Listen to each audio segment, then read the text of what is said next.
In this guide, I will be showing you guys how to fix Roblox bad network receive issue on Windows. Let's get started.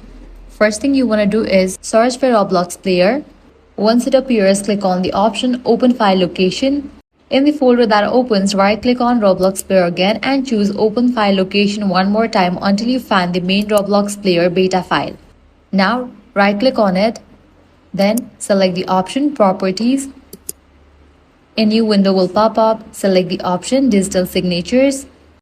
Here click on Embedded Signature and select Details. Then click View Certificate. After that, click on Install Certificate and choose your preferred location. Now make sure you automatically select the certificate store. Then click Next and finally click Finish. Once the installation is complete, you should see a confirmation message that the import was successful. After doing this, restart Roblox and check if the bad network receive issue is improved or fully fixed. And that's it. If this guide helped you out, do not forget to like, share and subscribe.